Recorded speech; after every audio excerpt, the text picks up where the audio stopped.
Hi ವಿದ್ಯಾರ್ಥಿಗಳೇ, ಈ ಒಂದು ವಿಡಿಯೋದಲ್ಲಿ A square minus B square ನಿತ್ಯ ಸಮೀಕರಣವನ್ನು ರೇಖಾಗಣಿತೀಯವಾಗಿ ನಾವು ಹೇಗೆ ಪ್ರೂವ್ ಮಾಡ್ಬೋದು ಎಂಬುದನ್ನು ನೋಡ್ತಾ ಹೋಗೋಣ ಮಕ್ಕಳೇ.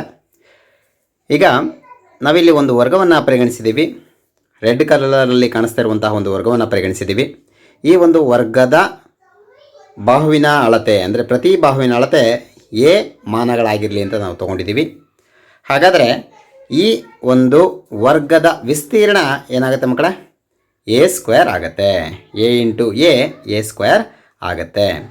ಹಾಗಾದರೆ ಈ ಒಂದು ವರ್ಗದಲ್ಲಿ ನಾವು ಒಂದು ಚಿಕ್ಕ ವರ್ಗವನ್ನು ತೆಗೆಯೋಣ ಮಕ್ಕಳೇ.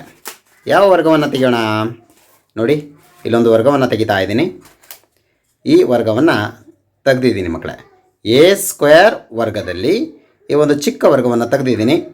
ಈ ಚಿಕ್ಕ ವರ್ಗದ ಪ್ರತಿ ಬಾಹುವಿನ ಅಳತೆಯನ್ನು ನಾನಿಲ್ಲಿ ಬಿ ಅಂತ ತಗೊಂಡಿರ್ತೀನಿ ಮಕ್ಕಳೇ. ಹಾಗಾದರೆ ಪ್ರತಿ ಬಾಹುವಿನ ಅಳತೆ ಬಿ ಆಗಿರುವಂತಹ ಈ ಒಂದು ಚಿಕ್ಕ ವರ್ಗದ ವಿಸ್ತೀರ್ಣ ಏನಾಗುತ್ತೆ ಮಕ್ಕಳೇ? ಬಿ ಸ್ಕ್ವೇರ್ ಆಗುತ್ತೆ. ಹಾಗಾದರೆ ದೊಡ್ಡ ಚೌಕದ ವಿಸ್ತೀರ್ಣ ಎ ಸ್ಕ್ವೇರ್ ಇತ್ತು, ಅದರಲ್ಲಿ ಚಿಕ್ಕ ವರ್ಗದ ವಿಸ್ತೀರ್ಣ ಬಿ ಸ್ಕ್ವೇರ್ನ ಹೊಂದಿರುವಂಥದ್ದನ್ನು ನಾವು ತೆಗಿತಾ ಇದ್ದೀನಿ. ಅಂದರೆ ಇದರಿಂದ ಕಳೀತಾ ಇದ್ದೀನಿ. A square minus B square. ಸರಿನಾ ಮಕ್ಕಳ? A square minus B square. ನೋಡಿ, A square minus B square ಆಗುತ್ತೆ. ಹಾಗಾದರೆ ಉಳಿದಿರುವಂತಹ ಭಾಗವನ್ನು ಅಬ್ಸರ್ವ್ ಮಾಡಿ ಮಕ್ಕಳೇ. ನೋಡಿ, A square minus B square. A ಸ್ಕ್ವೇರಿಂದ ನಾನು ಬಿ ಸ್ಕ್ವೇರ್ನ ತೆಗೆದಿದ್ದೀನಿ. ಹಾಗಾದರೆ ಉಳಿದಿರುವಂತಹ ಭಾಗವನ್ನು ಅಬ್ಸರ್ವ್ ಮಾಡಿ ಮಕ್ಕಳೇ.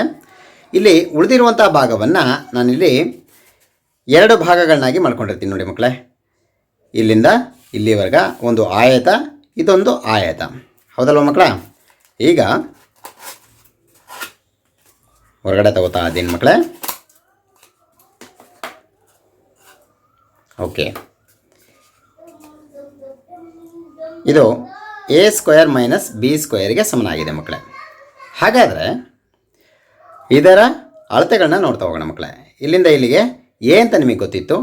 ಹಾಗಾದರೆ ಇಲ್ಲಿಂದ ಇಲ್ಲಿಗೂ ಕೂಡ ಎ ಅಂತ ಗೊತ್ತಿದೆ. ಹಾಗಾದರೆ ಈ ಭಾಗದ ಅಳತೆ ನೋಡಿ, ಈ ಭಾಗದ ಅಳತೆ ನಾವು ಚಿಕ್ಕ ಬಾಹುವಿನಿಂದ ತಗೊಂಡಿರ್ತೀವಿ.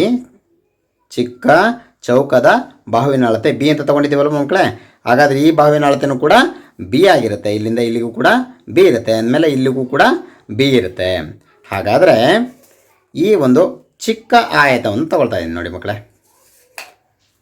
ಚಿಕ್ಕ ಆಯತದ ಬಾಹುಗಳ ಅಳತೆಯನ್ನು ನೋಡಿ, ಇಲ್ಲಿಂದ ಇಲ್ಲಿಗೆ ಬಿ ಇದೆ. ಹಾಗಾದರೆ ಇದು ಎ ಮೈನಸ್ ಬಿ ಆಗುತ್ತಲ್ವ ಮಕ್ಕಳೇ? ಯಾಕೆ ಅಂತಂದರೆ ನಿಮಗೆ ಗೊತ್ತಿರೋ ಹಾಗೆ ನೋಡಿ, ಟೋಟಲಿ ಇಲ್ಲಿಂದ ಇಲ್ಲಿಗಿರುವಂಥ ಅಳತೆ ಎಷ್ಟು? ಎ. ಅದರಲ್ಲಿ ಬಿಯನ್ನು ತೆಗಿಬೇಕು.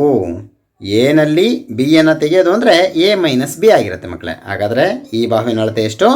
ಎ ಮೈನಸ್ ಬಿ ಆಯಿತು. ಹಾಗಾದರೆ ನೋಡಿ, ಇಲ್ಲಿಂದ ಇಲ್ಲಿಗಿರುವಂಥ ಅಳತೆ ಎ ಆಗಿತ್ತು. ಈ ಭಾಗದ ಅಳತೆ ಎ ಮೈನಸ್ ಬಿ ಆಗಿದೆ. ಈ ಭಾಗದ ಅಳತೆ ಬಿ ಆಗಿರುತ್ತೆ. ಸರಿನಾ ಮಕ್ಕಳ?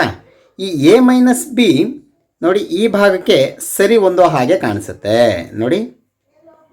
ಈ ರೀತಿ ಸರಿ ಹೊಂದುತ್ತಾ? ಅಂದರೆ ಅರ್ಥ ಇಲ್ಲಿಂದ ಇಲ್ಲಿಗೆ ಎ ಮೈನಸ್ ಬಿ ಇದೆ ಮಕ್ಕಳೇ. ಇಲ್ಲಿಂದ ಇಲ್ಲಿಗೆ ಎಷ್ಟಾಯಿತು ಟೋಟಲ್ ಆಗಿ ನೋಡಿ? ಇಲ್ಲಿಂದ ಇಲ್ಲಿಗೆ ಎ ಇದೆ, ಇಲ್ಲಿಂದ ಇಲ್ಲಿಗೆ ಬಿ ಇದೆ. ಎ ಮತ್ತು ಬಿ ಇವೆರಡನ್ನು ಸೇರಿಸಿದ್ರೆ ನಿಮಗೇನು ಸಿಗುತ್ತೆ ಮಕ್ಕಳೇ?